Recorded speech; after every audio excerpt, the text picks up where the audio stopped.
একটি ছবি যা আপনার জীবনে আমূল পরিবর্তন আনতে পারে।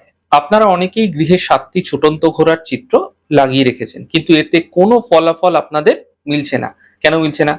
আগে সম্পূর্ণ বিজ্ঞানটাকে বোঝার চেষ্টা করুন। দেখুন, আপনার ঠাকুর ঘরে যখন আপনি কোনো ঠাকুরের ফটো রাখছেন, ঠাকুরের মূর্তি রাখছেন, তাহলে তাকে আপনি সঠিকভাবে নির্দিষ্ট সময় পুজো করছেন, উপাসনা করছেন। এতে আপনাদের মধ্যে পজিটিভিটি তৈরি হতে দেখা যায়, তাই না? ঠিক সেই রকমই ৭টি ছুটন্ত ঘোড়ার ছবি আপনি আপনার গৃহের দেওয়ালে লাগিয়ে দিচ্ছেন, কিন্তু সেই ছবি আপনাকে কোন নির্দেশ দিচ্ছে সেটি আপনারা কি পালন করছেন?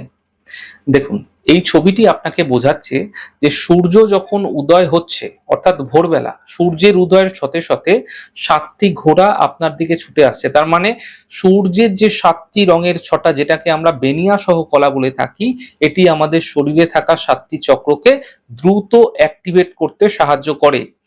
তাই এই ছবির উল্লেখে বলা হয়েছে যে এই ছবিটি আপনারা যদি পূর্ব দিকে লাগাচ্ছেন এবং প্রত্যেকদিন সকালবেলা সূর্য উদয়ের ১ ঘন্টা সময়কালের মধ্যে ভগবান সূর্যদেবকে জল অর্ঘ্য দিচ্ছেন, তাহলে আপনারা আপনাদের কর্মক্ষেত্রে বা যে কোনো ক্ষেত্রে নিজেদের মধ্যে যে ঊর্জা, সঠিক ঊর্জা তা দেখতে পাবেন এবং আপনার কর্মক্ষেত্রে অগ্রগতি বৃদ্ধি পেতেও দেখতে পাবেন। তাহলে বুঝতেই পারলেন যে ছবিটা শুধুমাত্র একটা সিম্বলাইজড, অর্থাৎ আপনাকে ডিরেকশন দেয় যে প্রতিদিন সকালে উঠে সঠিক সময় সূর্যকে জল অর্ঘ্য দেওয়ার।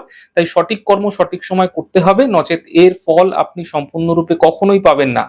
এক্ষেত্রে বলে রাখি, অনেকেই বলে থাকেন যে স্যার দক্ষিণ দিকে ছবিটা লাগাবো না কেন?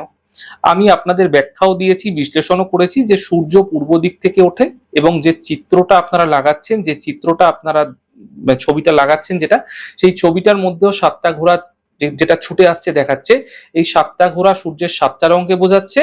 এবং ঠিক তার পেছনে দেখুন সূর্য উদয় হচ্ছে, তার ছবি রয়েছে, অর্থাৎ সূর্য পূর্ব দিক থেকে উদয় হয় এবং পূর্ব দিক থেকেই আমাদের ছটাটা আমাদের শরীরে এসে পড়ে।